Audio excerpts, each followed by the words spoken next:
Hello, my dear student. Welcome to our YouTube channel, Honest Learner. তোমালোকক আজি ক্লাছলৈ স্বাগতম জনাইছো। আজি আমাৰ ক্লাছ হ'ব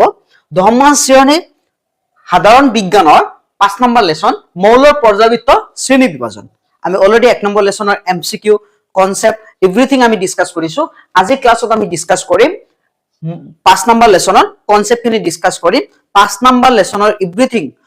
তোমালোকে পাবা। অকল 5 নম্বৰ লেসন বুলি নহয়, তোমালোকৰ ফাৰ্স্ট ইউনিটেৰ কাৰণে যিখিনি সিলেবাস আছে 100% আমি ফাৰ্স্ট ইউনিটেৰ আগত আমি ক্লিয়াৰ কৰিম। গতে তোমালোকে কোনো অসুবিধা নলবা, টেনশন নলবা। কোনো অসুবিধা পালে আমাৰ কমেন্ট বক্সত তোমালোকে জনাবা, আমি নিশ্চয় সমাধান আগবঢ়াম। আৰু পিডিএফ খিনি যদি লাগে তোমালোকে কমেন্টত জনাবা, পিডিএফ দি দিম। বা তোমালোকে কোৱেশ্চন আনসাৰ খিনি ক্লাছৰ পৰা লিখি ল'ব পাৰা। এতিয়া যে আমি যেহেতু বুজাই দিম তেতিয়া লিখি ল'ব পাৰা। গতিকে বলা এতিয়া সময় নষ্ট নকৰি আমি আমাৰ ভিডিঅটো ক্লাছখন আৰম্ভ।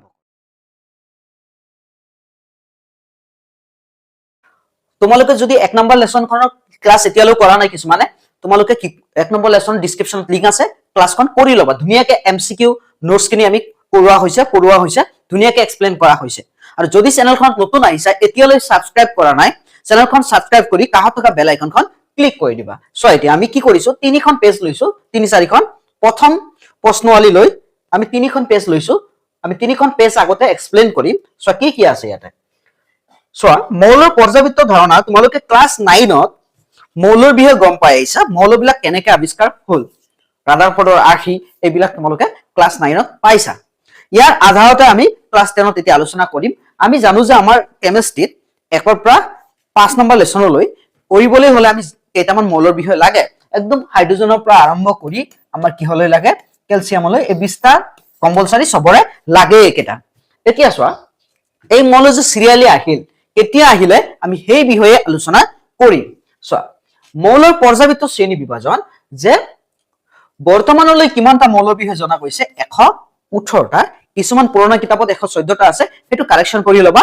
118টা মৌলৰ বিষয়ে বৰ্তমানলৈ জনা গৈছে। আৰু 1800 চনত কেৱল 30টা মৌলৰ বিষয়ে জনা গৈছিল। যে চোৱা, এতিয়া 2026 চলি আছে আৰু 1800 চনত চোৱা, 1800 চনত কিমানটা মৌলৰ বিষয়ে জনা গৈছিল, মাত্ৰ 30টা। আমি ইম্পৰ্টেন্ট কথা পইণ্ট খিনি আলোচনা কৰিম, আমি সবখিনি আলোচনা নকৰো। চোৱা, ভিন ভিন মৌল আৱিষ্কাৰ হোৱাৰ পাছত বিজ্ঞানীসকলে মৌলবোৰ ধৰ্মৰ বিষয়ে বহুতো তথ্য আহৰণ কৰিছিল। মৌলবোৰ বিষয়ে জ্ঞাত হোৱা এই সকলোবোৰ তথ্যক একত্ৰিত কৰি উপস্থাপন কৰাটো তেওঁলোকৰ বাবে সমস্যা আছিল। তেওঁলোকে মৌলবোৰৰ ধৰ্মত থকা কিছুমান সমূহীয়া সাদৃশ্য অনুসন্ধান কৰিছিল, যাৰ ওপৰত ভিত্তি কৰি মৌলবোৰ ধৰ্ম সহজে অধ্যয়ন কৰিব পৰা যায়। তোমালোকৰ দেখা নাযাবও পাৰে এইখিনি। তোমালোকে এটা কাম কৰিবা, কিতাপ উলিয়াই লৈ বহি লোৱা, কিতাপ আৰু বহি লোৱা, কলম লৈ, তেতিয়াহ'লে তোমালোকৰ আৰু অসুবিধা নহ'ব। চোৱা, এতিয়া যে বিভিন্ন তথ্যটো আহিছিলে, বিভিন্ন তথ্য আলোচনা কৰা হৈছিলে, কিন্তু সবখিনি তথ্যটো সজাই পৰাই প্ৰতিষ্ঠা কৰিব লাগিব, আলোচনী এখনত বা কিতাপ এখনত প্ৰকাশ কৰিব লাগিব। সেইটো বিজ্ঞানীসকলৰ কাৰণে অলপ জটিলতা হৈ পৰিছিলে। তাৰপিছত কি কৰিলে চোৱা, ভিন ভিন বিজ্ঞানীয়ে বহুত ধৰণৰ মতামত কৰিলে, কৰি কিনে লাষ্ট পৰ্যায়ত কি আহিলে, যে ডবাইনাৰ নামৰ এজন বিজ্ঞানী আছিলে, যে 1817 চনত জাৰ্মান ৰসায়নবিদ জোহান উলফাগেন ডবাইনাৰে, যে ইয়াৰ সম্পূৰ্ণ নামটো হ'ল জোহান উলফাগেন ডবাইনাৰ, কোন আছিল, জাৰ্মান ৰসায়নবিদ আছিল। তেখেতে কি কৰিলে, মৌলবোৰৰ একে ধৰ্ম বিশিষ্ট মৌলবোৰক একোটা গোটত সজাবলৈ যত্ন কৰিছিলে। কোনে প্ৰথমে যত্ন কৰিলে, সব প্ৰথমে কি হৈছিল, যে বিজ্ঞানীসকলে তথ্যখিনি বহুতৰ ফালৰ পৰা বহুত বিজ্ঞানীসকলে আগবঢ়াইছিল, কিন্তু সজাই পৰাই প্ৰকাশ কৰোতে অলপ খেলি মেলি সমস্যাৰ সৃষ্টি হৈছিল। গতিকে ইহঁতে কি কৰিছিলে, যে অলপ সজাই পৰাই প্ৰকাশ কৰোতে অলপ অসুবিধাৰ সন্মুখীন হৈছিলে বিজ্ঞানীসকলে। তেতিয়া কি কৰিলে, যে আমাৰ জাৰ্মান ৰসায়নবিদ ডবাইনাৰে কি কৰিলে, মৌলবোৰক একোটা গোটত ভাগ কৰিবলৈ, একে ধৰ্ম বিশিষ্ট মৌলবোৰক একোটা গোটত ভাগ কৰিবলৈ চেষ্টা কৰিলে। ই কি কৰিলে, যে তেওঁ তিনিটা মৌল থকা কেইটামান গোটত চিনাক্ত কৰিছিলে। ইয়াৰ সময়ত 30টা মৌলৰ বিষয়ে জনা গ'ল, আৰু এই 30টা মৌলৰ ভিতৰত ই কি কৰিলে, চিনাক্ত কৰিবলৈ চেষ্টা কৰিলে, যে একে ধৰ্ম বিশিষ্ট মৌলকেইটাক 3টাকৈ একোটা গোট বনাবলৈ চেষ্টা কৰিলে। আৰু এই গোটক কি বুলি কোৱা হয়, টায়াৰ্ড বুলি কোৱা হয়, টায়াৰ্ড বা ট্ৰিক বুলি কোৱা হয়, টায়াৰ্ড বা ট্ৰিক বুলি কোৱা হয়। বুজি পালা? নেক্সট চোৱা, তাৰপিছত ই কি কৰিলে, এনেকে প্ৰকাশ কৰিলে, চোৱা ট্ৰিক টায়াৰ্ড বা ট্ৰিক বুলি কোৱা হয় ডবাৰনাৰে দেখুৱাইছিল যে টায়াৰ্ড এটা মৌল তিনটাক সিহঁতৰ পাৰমাণৱিক ভৰৰ বৰ্ধিত ক্ৰমত সজালে মাজৰটোৰ পাৰমাণৱিক ভৰ আন দুটা মৌলৰ পাৰমাণৱিক ভৰৰ গড় মানৰ প্ৰায় সমান হয় মানে ডবাৰনাৰে কি কৰিছিল জাৰ্মান ৰসায়নবিদ ডবাৰনাৰে তিনটা মৌলক এনেদৰে সজাইছিল যাতে প্ৰথম আৰু তৃতীয় মৌলৰ পাৰমাণৱিক ভৰৰ গড় মান a + c / 2 যেনেকৈ abc তিনটা মৌল A আৰু C মানে প্ৰথম আৰু তৃতীয় মৌলৰ পাৰমাণৱিক ভৰৰ গড় মান মাজৰ মৌলৰ পাৰমাণৱিক ভৰৰ সমান হয় আৰু ইয়াকে কি বুলি কোৱা হয় ডবাৰনাৰ টায়াৰ্ড বুলি কোৱা হয় আকৌ কৈ আছো ডবাৰনাৰে জাৰ্মান ৰসায়নবিদ ডবাৰনাৰে মৌলবোৰৰ পাৰমাণৱিক ভৰৰ বৰ্ধিত ক্ৰমত এনেদৰে সজাইছিল যাতে প্ৰতি প্ৰথম আৰু তৃতীয় পাৰমাণৱিক মৌলৰ পাৰমাণৱিক ভৰৰ গড় মান মাজৰ মৌলৰ পাৰমাণৱিক ভৰৰ সমান হয় আৰু ইয়াকে কি বুলি কোৱা হয় ডবাৰনাৰ টায়াৰ্ড বুলি কোৱা হয় যেনেকৈ চোৱা তাক তিনটা টায়াৰ্ড পাইছিল কেইটা টায়াৰ্ড পাইছিল তিনিটা এটা হ'ল চোৱা দেখা গৈ আছে নিশ্চয় সো মই লিখি দি আছো লিথিয়াম সোডিয়াম পটাছিয়াম আৰু এটা পাইছিল calcium beryllium barium chlorine bromine iodine তিনটা টায়াৰ্ড পাইছিল মানে নটা মৌলক চিনাক্ত কৰিব পাৰিছিল চোৱা আমি জানো লিথিয়ামৰ ভৰ কিমান 6.9 লিথিয়ামৰ পাৰমাণৱিক ভৰ তাৰপিছত ক্লোৰিনৰ কিমান সোডিয়ামৰ কিমান 23 সোডিয়ামৰ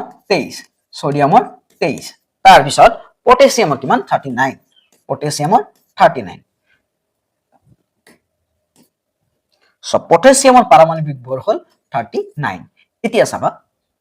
পটাছিয়ামৰ যেহেতু 39 এতিয়া এইখিনি লক্ষ্য কৰা চোৱা 39 হল এতিয়া সোডিয়াম আৰু পটাছিয়াম লিথিয়াম আৰু পটাছিয়ামৰ যোগ কৰা লিথিয়াম আৰু পটাছিয়াম চোৱা লিথিয়ামৰ 6.9 প্লাস 39 সচোন কিমান হ'ব 0.9 তাৰপিছত 9 আৰু 6 কিমান 15 5 হাতত থাকিল 1 45 / 2 চোৱা 2 4 কেইবাৰ 2 4 2 বাৰ 5ত কেইবাৰ 2 বাৰ 1 থাকিল 19ত কেইবাৰ 9 বাৰ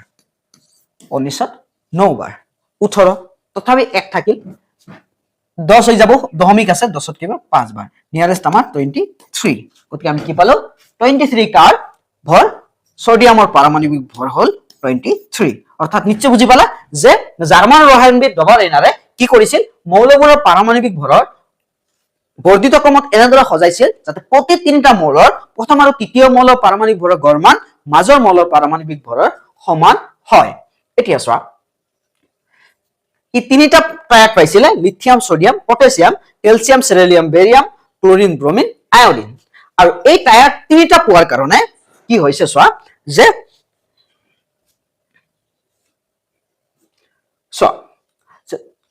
কি কৰিছে যে ডবাৰনাৰে সেই সময়লৈ জ্ঞাত হোৱা মৌলৰ মাজত মাত্ৰ তিনিটা টায়াৰ্ড চিনাক্ত কৰিব পাৰিছিল আৰু সেইবাবে টায়াৰ্ড হিচাপে শ্ৰেণী বিভাজন এই পদ্ধতিৰ ব্যৱহাৰ উপযোগী নাছিল চোৱা হিমবদ্ধতা চোৱা এক নম্বৰ ই কি কৰিলে তিনিটা টায়াৰ্ড বিচাৰি পালে এক নম্বৰ কেইটা টায়াৰ্ড বিচাৰি পালে তিনিটা যেহেতু মৌল আছিল কেইটা 30টা গতিকে এইটো এক নম্বৰ কি হ'ল নাকচ হৈ গ'ল দুই নম্বৰ ই পালে যে মৌলবোৰৰ পাৰমাণৱিক ভৰ অনুসৰি বহালে যাৰ কাৰণে ই কি হ'ল যে পিছত যিবিলাক মৌল আৱিষ্কাৰ হ'ব সেই তথ্যটো নাকাটিলে কাৰণ তিনটাকেতো গুট হিচাপে আৱিষ্কাৰ হ'ব নোৱাৰে মানে ভৱিষ্যতে আৱিষ্কাৰ হোৱা মৌলৰ ক্ষেত্ৰত টায়াৰ্ডৰ ধৰ্মটো বা ডবাৰনাৰৰ তথ্যটো প্ৰযোজ্য নহল তাৰপিছত 3 নম্বৰ যে ডবাৰনাৰে কি কৰিছিল 30টা মৌলৰ ভিতৰত প্ৰথমটো হ'ল যে 30টা মৌলৰ ভিতৰত মাত্ৰ 9টাহে শ্ৰেণী বিভক্ত কৰিছিল দুই নম্বৰটো হ'ল যে ই কি কৰিছিলে পিছৰ ক্ষেত্ৰত মৌলৰ ক্ষেত্ৰত ইয়াৰ যিটো তথ্য প্ৰয়োগ কৰা নাছিল 3 নম্বৰ হ'ল যে পাৰমাণৱিক ভৰ অনুসৰি বহুৱাৰ বাবে ধৰ্মৰ ক্ষেত্ৰত কি হৈছিল ৰাসায়নিক ধৰ্মৰ খেলিমেলি হৈছিল কাৰণ কিছুমানৰ ভৰ বেছি আছে কিছুমানৰ কম আছে কিন্তু ধৰ্ম একে হ'ব পাৰে গতিকে আগে পিছে বহুৱাৰ কাৰণে খেলিমেলি সৃষ্টি হ'ল যাৰ কাৰণে এইটো নাকচ কৰি দিয়া হ'ল চোৱা ডবাৰনাৰ কোন আছিলে চোৱা জন উলফাইগেন ডবাৰনাৰ জাৰ্মান মঞ্চভাগত বেহছ শাস্ত্ৰত কি কৰিছিল অধ্যয়ন কৰিছিল পাছত জিনা বিশ্ববিদ্যালয়ত ৰসায়ন আৰু বেহছ বিজ্ঞান বিষয়ত অধ্যাপক হৈছিল ডবাৰনাৰে প্লেটিনামৰ অনুঘটিকীয় ধৰ্ম প্ৰকাশ কৰিছিল এটো শৰ্ট কোৱেশ্চন আহিব পাৰে যে প্লেটিনামৰ অনুঘটিকীয় ধৰ্ম কোনে প্ৰকাশ কৰিছিলে কোন প্ৰথমে কোনে ডবাৰনাৰে নিশ্চয় বুজি পালা তাৰ পিছত চোৱা আৰু ই প্লেটিনামৰ অনুঘটক প্ৰকাশ কৰাৰ লগতে মৌলবোৰৰ কি কৰিছিলে মৌলবোৰৰ টায়াদ আৱিষ্কাৰ কৰিছিলে যেটো পৰ্যাবৃত্ত তালিকাৰ বিকাশৰ পথ মুকলি কৰি দিছিলে কোনে কৰি দিছিলে কোন প্ৰথমে ডবাৰিনাৰে কৰি দিছিলে মৌলবোৰক কোন প্ৰথমবাৰৰ বাবে শ্ৰেণী বিভাজন কৰা বৈজ্ঞানিক আছিল ডবাৰিনাৰ তাৰ পিছত নিউল্যান্ডৰ অষ্টসূত্ৰটো চাবা যে নিউল্যান্ডৰ অষ্টসূত্ৰটো কি আছিল নিউল্যান্ডৰ অষ্টসূত্ৰটো আছিল ডবাৰিনাৰ তথ্যবোৰ যেতিয়া ভুল হ'ল যে গ্ৰহণযোগ্য নহল তেতিয়া কি কৰিলে যে ডবাৰিনাৰ প্ৰচেষ্টাই যেতিয়া এটা উদ্দেশ্য দাঙি ধৰিলে যে আমি এনেকে শ্ৰেণী বিভাজন কৰিব পাৰো এটা আৰ্হি দিলে যদিও ইয়াৰ প্ৰযোজ্য নহল ইয়াৰ বস্তুখিনি সূত্ৰখিনি তেতিয়া কি কৰিলে যে 1866 চনত তেতিয়া 56 টা মৌলবিহ আলোচনা হৈছিলে মানে আৱিষ্কাৰ হৈছিলে এতিয়ালৈ 56 টা মৌলবিহ আৱিষ্কাৰ হৈ গৈছিলে আৰু ডবাৰিনাৰ সময়ত 30 টা আছিল তেতিয়া সোৱা কি কৰিলে যে ইংৰাজ বিজ্ঞানী জন নিউল্যান্ড ইংৰাজ বিজ্ঞানী কোন নিউল্যান্ডে কি কৰিলে যে 1866 চনত তেওঁৰ সময়ত 56 টা মৌল আছিল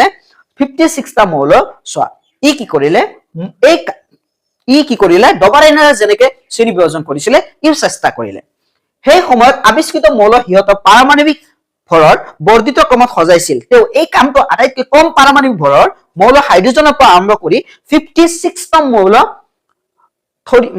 হেক কৰিছিল মানে থৰিয়ামলৈ হেক কৰিছিল থৰিয়াম আছিল 56 নম্বৰ মৌল থৰিয়াম আছিল 56 টা মৌল লাষ্ট মৌল তাৰ নিউল্যান্ডৰ সময়ত ই কি কৰিছিল সোৱা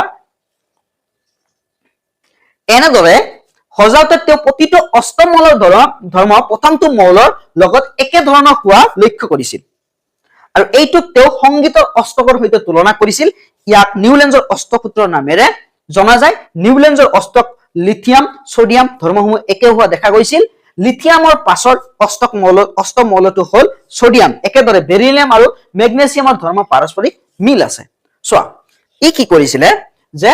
প্ৰথম মৌল হাইড্ৰোজেন পাৰমাণৱিক ভৰ কম বিশিষ্ট মৌল হাইড্ৰোজেনৰ পৰা থৰিয়ামলৈ 56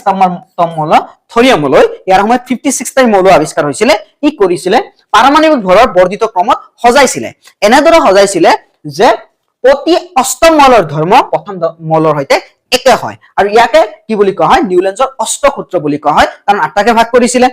আৰু নিউল্যান্ডৰ অষ্টসূত্ৰৰ উদাহৰণ যদি দিব লগা হয় লিথিয়াম সোডিয়াম দিব পাৰা লিথিয়ামৰ পিছত অষ্টম নম্বৰ আছিল সোডিয়াম নিশ্চয় বুজি পাইছা আকৌ কৈ আছো যে ইংৰাজ ৰসায়নবিদ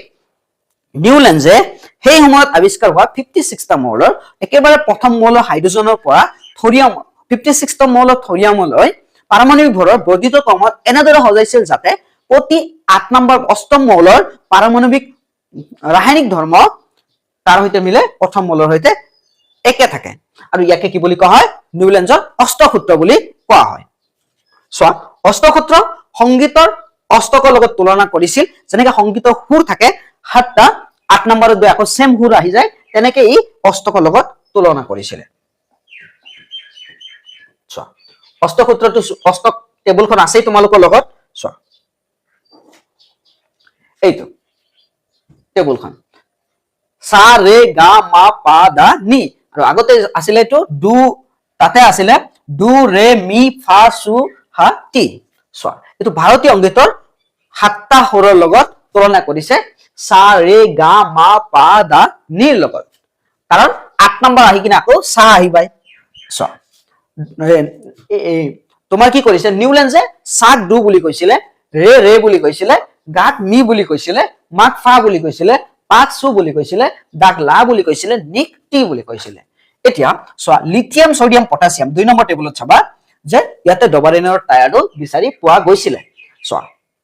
এতিয়া ইয়াতে ভুল কি হ'ল আমি ডবাৰিনাৰটো ভুল হ'ল নিউল্যান্ড আহি পালে এতিয়া নিউল্যান্ডে কি ভুল কৰিলে সোৱা নিউল্যান্ডৰ প্ৰথম ভুলটো হ'ল যে ক্যালসিয়ামলৈ প্ৰযোজ্য আছিল কাৰণ ইয়াৰ সময়ত 56 টা মৌল আছিল 20 নম্বৰ মৌললৈহে অনলি ইয়াৰ সূত্ৰটো প্ৰযোজ্য আছিল 2 নম্বৰ হ'ল যে নিউল্যান্ডে কি কৰিলে যে 8টাকৈ যেহেতু মৌল 8 নম্বৰ মৌলৰ ধৰ্ম যেহেতু প্ৰথম মৌলৰ সৈতে মিলিব লাগিব গতিকে এনেকেতো মৌল আৱিষ্কাৰ হ'ব নোৱাৰে গতিকে ভৱিষ্যতে আৱিষ্কাৰ হোৱা মৌলৰ ক্ষেত্ৰত ইয়াৰ সূত্ৰটো প্ৰযোজ্য নহল তাৰ পিছত কি কৰিলে নিউল্যান্ডে তেওঁৰ তালিকাখন মৌলবোৰ সজাওতে কেৱল একেটা স্থানতে দুটাকে মৌলক স্থান দিয়াই নহয় ধৰ্মৰ মিল নথকা কিছুমান মৌলকো একেটা স্তম্ভতে বহাবলৈ চেষ্টা কৰিলে। একেটা স্তম্ভত কেতিয়া দুটাকে মৌল বহোৱাৰ লগে লগে আৰু ই কি কৰিলে, বহাইছেতো বহাইছেই, ধৰ্মৰ মিল নথকা মৌলবোৰকো একেলগে বহাই দিলে। ধাতু আৰু অধাতু একেলগে বহাই দিলে, সাপোজ এনেকে বহাই দিলে। ধাতু আৰু অধাতুৰ কথা তেতিয়ালৈ অহা নাই, কিন্তু কিছুমান বিভিন্ন ধৰণৰ ধৰ্ম আছে, ইলেকশ্যন ত্যাগ কৰা, গ্ৰহণ কৰা, ধাতু অধাতু আহিব পাৰে ৰাসায়নিক ধৰ্মৰ ক্ষেত্ৰত। তেতিয়া ধৰ্ম মিল নথকা মৌলবোৰক ই কৰি দিলে, সেইকাৰণে ইয়াৰ নাকচ কৰি দিয়া হ'ল তিনিটা কাৰণত। এটা হ'ল যেহেতু কম মৌল 56টা ভিতৰত 20টা মৌল শ্ৰেণী বিভাজন কৰিব পাৰিলে। 2 নম্বৰ, যেহেতু পিছৰ মৌল আৱিষ্কাৰ হোৱাৰ ক্ষেত্ৰত ইয়াৰ সূত্ৰটো প্ৰযোজ্য নহল। 3 নম্বৰ হ'ল যে ই একেটা স্থানত দুটাকে মৌলক স্থান দিয়াৰ উপৰিও ধৰ্ম মিল নথকা মৌলক পাৰমাণৱিক ভৰ অনুসৰি একেটা স্তম্ভতে ৰাখিবলৈ চেষ্টা কৰিলে, যিটো ই ভুল কৰিলে। গতিকে এইখিনি আছিল আমাৰ এই 3টা পেজৰ মূল বস্তু। এতিয়া আমি ইয়াৰ ওপৰত ভিত্তি কৰি কুৱেশ্যন এনসাৰ লিখিছো, তোমালোকৰ সেইখিনি আমি আলোচনা কৰিম। চোৱা এতিয়া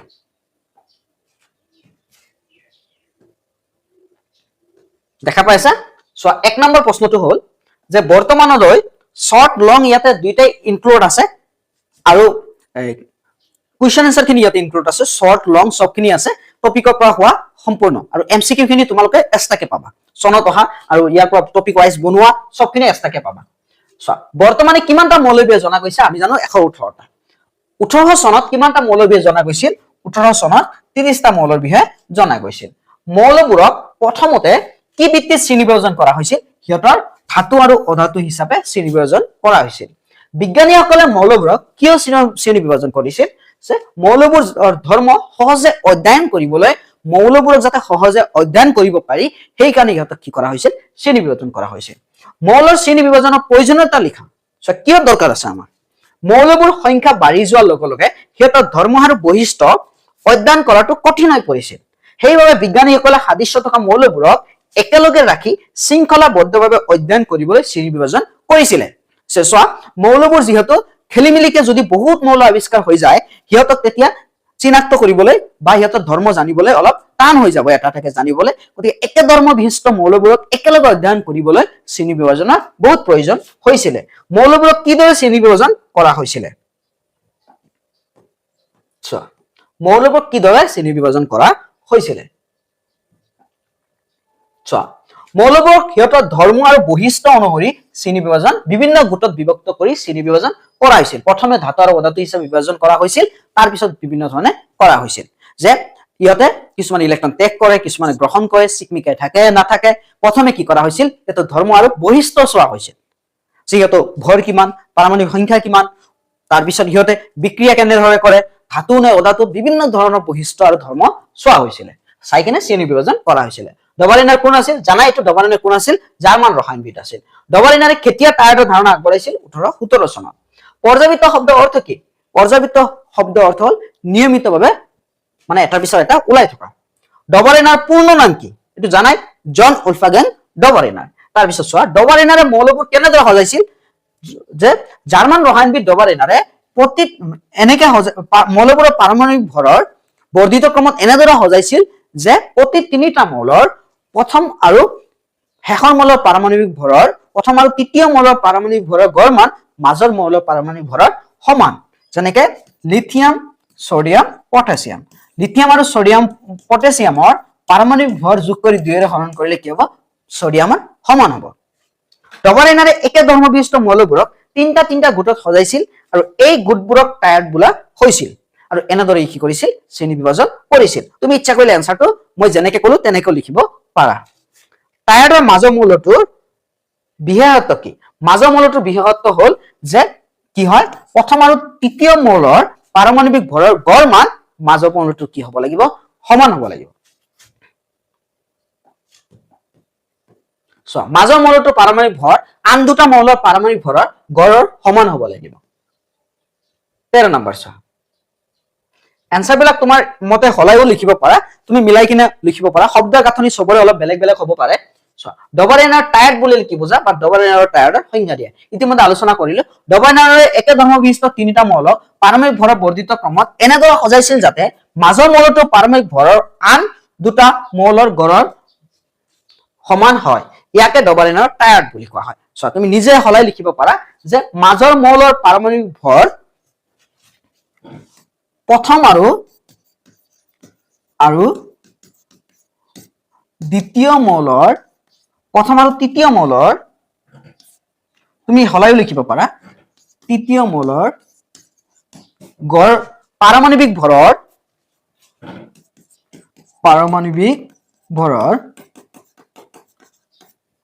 গড়ৰ সমান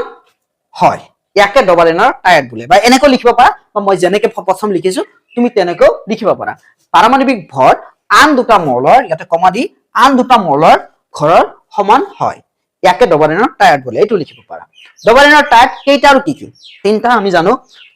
lithium sodium potassium calcium selenium barium আৰু chlorine bromine iodine so lithium sodium potassium কোন টায়াৰ্ড উদাহৰণ এটো ডবল এনাৰ টায়াৰ্ডৰ উদাহৰণ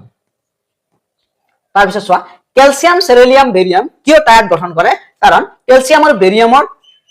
তিনটাৰে ধৰ্ম একে কেলছিয়াম আৰু বেৰিয়ামৰ পাৰমাণৱিক ভৰৰ গড় মান আন দুটা মৌলৰ মানে চোৱা চেলেনিয়ামৰ পাৰমাণৱিক ভৰৰ গড় মান আন দুটা মৌলৰ কেলছিয়াম আৰু বেৰিলিয়ামৰ পাৰমাণৱিক ভৰৰ সমান হয় কি লিখিছো চোৱা কেলছিয়াম চেলেনিয়াম বেৰিয়ামৰ ধৰ্ম একে ধৰণৰ আৰু চেলেনিয়ামৰ পাৰমাণৱিক ভৰৰ ভৰ আন দুটা মৌলৰ আন দুটাৰ ঠিকে আছে আন দুটাৰ গড়ৰ প্ৰায় সমান সেই ইহঁতক টায়াৰ্ড গঠন কৰে বা তুমি এনেকৈ লিখিব পাৰা মই অলপ ভালকে লিখি দি আছো যে চেলেনিয়ামৰ পাৰমাণৱিক ভৰ আন দুটা মৌলৰ পাৰমাণৱিক ভৰৰ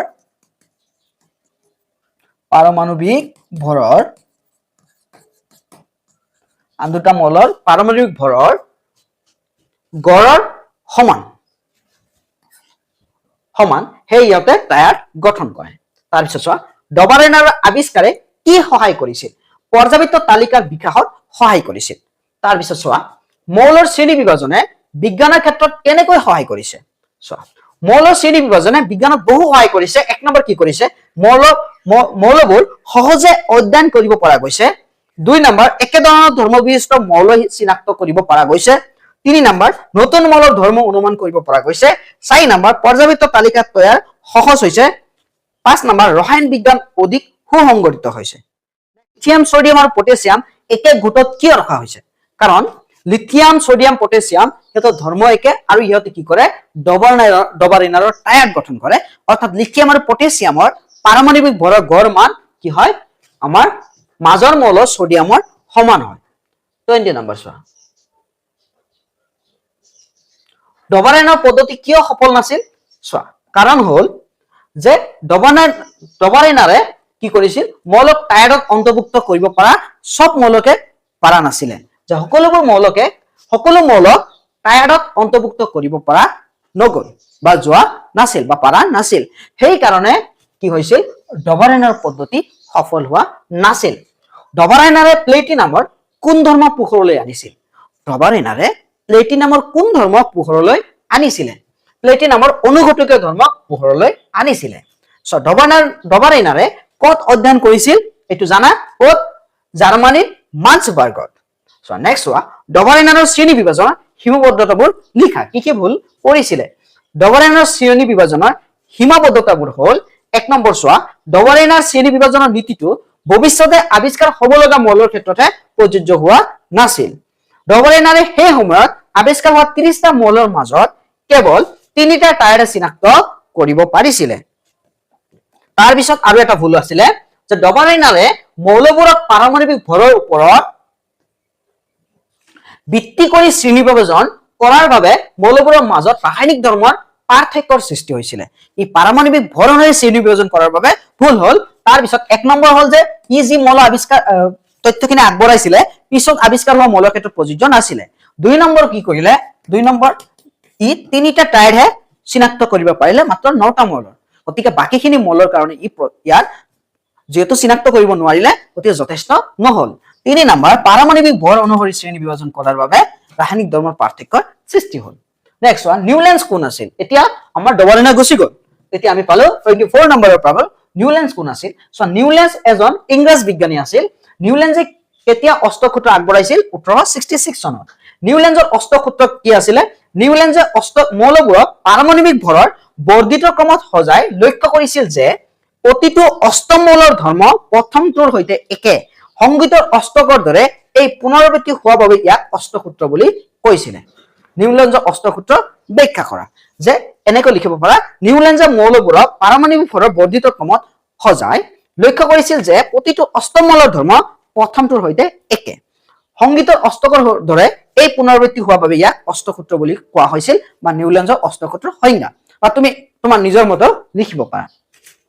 অষ্টসূত্ৰ কি যে প্ৰতিটো অষ্টম মৌলৰ ধৰ্ম প্ৰথম মৌলৰ সৈতে একে মিল থকাকে কি বুলি কোৱা হয় অষ্টসূত্ৰ বুলি কোৱা হয়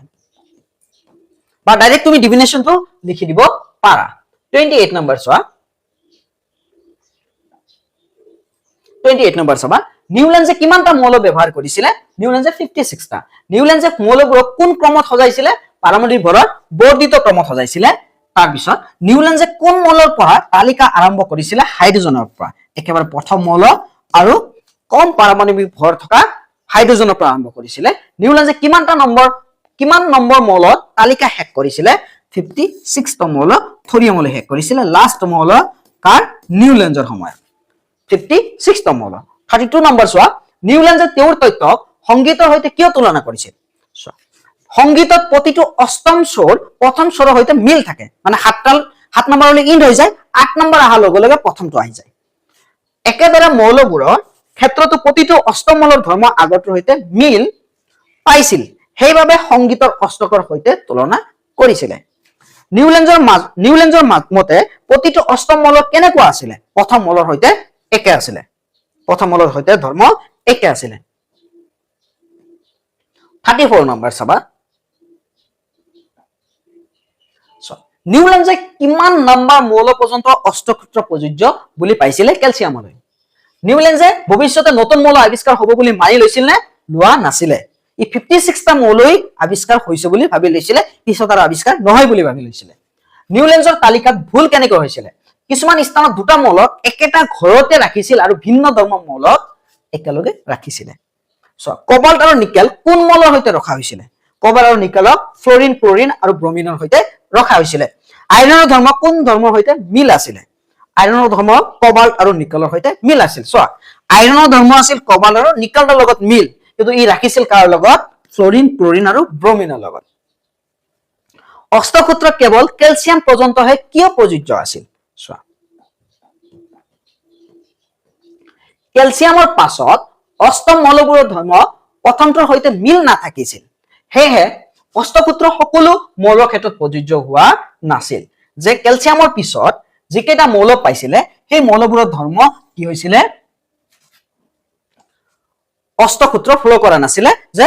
প্ৰতি অষ্টম নম্বৰ মৌলৰ ধৰ্ম প্ৰথম মৌলৰ সৈতে একে হোৱা নাছিল তাৰ পিছত নিউল্যান্ডৰ অষ্টসূত্ৰ কেৱল পাতল মৌলৰ ক্ষেত্ৰত প্ৰযোজ্য আছিল কিয় কাৰণ চোৱা নিউল্যান্ডৰ অষ্টসূত্ৰ কেৱল পাতল মৌলৰ ক্ষেত্ৰত প্ৰযোজ্য আছিল কাৰণ কেলছিয়ামৰ পাছত অষ্টম মৌলবোৰৰ ধৰ্ম আগৰটোৰ সৈতে মিল নাথাকিছিল নিউল্যান্ডৰ অষ্টসূত্ৰ সীমাবদ্ধতাবোৰ লিখা নিউল্যান্ডৰ অষ্টসূত্ৰ সীমাবদ্ধতাবোৰ হ'ল 1 নম্বৰ নিউল্যান্ডৰ অষ্টসূত্ৰটো কেৱল কেলছিয়াম পৰ্যন্তহে প্ৰযোজ্য আছিল 2 নম্বৰ নিউল্যান্ডে ভৱিষ্যতে নতুন মৌল আৱিষ্কাৰ হ'বনে নাই সেই কথা বিবেচনা কৰা নাছিল 3 নম্বৰ নিউল্যান্ডে কি কৰিছিল নিউল্যান্ডে তেওঁৰ তালিকাখনত মৌলবোৰ সজাওতে কেৱল একেটা স্থানতে দুটাকৈ মৌলক স্থান দিয়াই নহয় ধৰ্মৰ মিল নথকা কিছুমান মৌলক একেটা স্থানতে অন্তৰ্ভুক্ত কৰিছিল কি ভুল কৰিছিল 1 নম্বৰ যে ই কি কৰিছিল কেলছিয়াম পৰ্যন্ত ইয়াৰ কি কৰি যেটো কেলছিয়াম পৰ্যন্ত ইয়াৰ তথ্যটো প্ৰযোজ্য আছিল যেটো যথেষ্ট নাছিল 2 নম্বৰ পিছত আৱিষ্কাৰ হোৱা মৌলৰ ক্ষেত্ৰত প্ৰযোজ্য নাছিল বা ই পিছত আৱিষ্কাৰ হোৱা মৌল আৱিষ্কাৰ নহব বুলি ধৰিছিল না সেই কথা বিবেচনা কৰা নাছিল 3 নম্বৰ 2 নম্বৰৰ আকৌ কৈ আছো যে ভৱিষ্যতে আৱিষ্কাৰ হোৱা মৌলৰ ক্ষেত্ৰত নিউল্যান্ডৰ অষ্টসূত্ৰ প্ৰযোজ্য নাছিল বা প্ৰয়োগ হোৱা নাছিল বা ভৱিষ্যতে আৱিষ্কাৰ হোৱা মৌলৰ ক্ষেত্ৰত নিউল্যান্ডে কোনো ধৰণৰ তথ্য আগবঢ়োৱা নাছিল 3 নম্বৰ যে একেটা স্তম্ভতে দুটাকৈ মৌলক স্থান দিয়াই নহয় ধৰ্ম মিল নথকা মৌলকে একেলগে বহুৱাই দিছিল যাৰ কাৰণে পাৰ্থক্যৰ সৃষ্টি হ'ল ৰাসায়নিক ধৰ্মৰ পাৰ্থক্যৰ সৃষ্টি হ'ল নিউল্যান্ডৰ অষ্টক স্তম্ভবোৰত ডবাইনাৰ টায়াৰ আছিল নে আছিল কোনটো আছিল লিথিয়াম সোডিয়াম পটাছিয়াম 2 নম্বৰ স্তম্ভত আমি পাইছিলো হয় নিউলেঞ্জৰ অষ্টকত কিছুমান স্তম্ভৰ ডবল এন্ডৰ টায়াৰ দেখা যায় যেনে লিথিয়াম সোডিয়াম পটাছিয়াম একেটা গোটত আছে 43 নম্বৰ চোৱা নিউলেঞ্জে সংগীতৰ সৈতে মলৰ তুলনা কিয় কৰিছিলে কাৰণ তোমালোকে ইতিমধ্যে জানা যে সংগীতৰ যেটো 7 নম্বৰলৈ শেষ হৈ যায় স্বৰটো আৰু 8 নম্বৰ আহা লগে লগে প্ৰথম স্বৰটো ষ্টাৰ্ট হয় যেনেকৈ সা ৰে গা মা পা দা নি তাৰ পিছত আকৌ সা আহি যায় ঠিক তেনেকৈ ইয়াৰ ক্ষেত্ৰতো অষ্টম মলৰ ধৰ্ম প্ৰথম মলৰ সৈতে একে আছিল সেই কাৰণে কি হৈছিল যেটো প্ৰথম মলৰ সৈতে একে আছিল অষ্টম মলৰ যেটো সংগীতৰ লগত মিলি গৈছে এখানে সংগীতৰ লগত তুলনা কৰিছিল সংগীতৰ প্ৰতিটো অষ্টম স্বৰ প্ৰথম স্বৰৰ সৈতে মিল থাকে একেদৰে নিউলেঞ্জে লক্ষ্য কৰিছিল যে প্ৰতিটো অষ্টম মলৰ ধৰ্ম প্ৰথম মলটোৰ সৈতে মিল থাকে সেইভাবে সংগীতৰ সৈতে তুলনা কৰিছিল চোৱা যেহেতু তোমালোকে বিভিন্ন স্কুলত পঢ়ি আছা বিভিন্ন সাৰে তোমালোক কোৱেশ্চন আনসাৰ দিছে গতিকে তোমালোকে যেটো বুজি পাবা সেইটো কৰিবা হয়তো এনেকুৱা হ'ব পাৰে যে সাৰে অলপ বেলেগ ধৰণৰ কোৱেশ্চনটো দিছে মই অলপ বেলেগ ধৰণে দিছো বা উত্তৰটো মই অলপ বেলেগ ধৰণে লিখি দিছো বা তোমালোকৰ সাৰে বেলেগ ধৰণে দিছে তুমি যেটো বুজি পোৱা কিতাপৰ মতে তুমি পঢ়ি চাবা তোমাৰ পক্ষে তুমি যদি নিজেও বনাই লিখিব পাৰা তোমাৰ কাৰণে শুদ্ধ কিন্তু শুদ্ধকে লিখিলেই হ'ল খালি নিশ্চয় বুজি পাইছা সবৰে মানসিকতা বেলেগ বেলেগ সবৰে কোৱেশ্চন লিখাৰ বা এনসাৰ লিখাৰ ধৰণ অলপ বেলেগ বেলেগ হ'ব পাৰে কিন্তু কনসেপ্ট এইখিনি 100% কনসেপ্ট দিবলৈ আমি চেষ্টা কৰিছো গতিকে আমাৰ ক্লাছখন আজি এইখিনি আছিল তোমালোকে WhatsApp চেনেলত জয়েন হৈ লবা WhatsApp চেনেলৰ অপচনত গৈ WhatsAppত চাৰ্ট অপচন থাকে হিষ্টৰী অপচন থাকে তাৰ পিছত কি ওলাই চেনেলত গৈ তোমালোকে অনেষ্ট লাৰ্নাৰ বুলি সাৰ্চ কৰিলে আমাৰ চেনেলখন পাই যাবা নহলে ডেসক্ৰিপচনত লিংক আছে তাৰ পৰা জয়েন হ'ব পাৰা আৰু তোমালোকে নহলে কিউআৰ কোডটো কপি কৰি স্ক্যান কৰিলে তোমালোকে আৰামত জয়েন হ'ব পাৰিবা কেমেৰাখন ধৰিলে আৰামত কৰিব পাৰিবা গতিকে যিয়ে হওক তোমালোকে যদি কোনো অসুবিধা পাইছা আমাক কমেন্টত জনাবা আৰু যদি কিবা নোটছৰ বা কিবা কোৱেশ্চন আনসাৰৰ অসুবিধা হয় হেল্প লাগে আমাক জনাবা আমাৰ টিমে তোমালোকক সহায় কৰিব গতিকে সকলোৰে সুস্বাস্থ্য কামনা কৰি আৰু এটা ক্লাছত লগ পোৱাৰ আশাৰে আমি আমাৰ ক্লাছখন আজি সমাপ্ত কৰিছো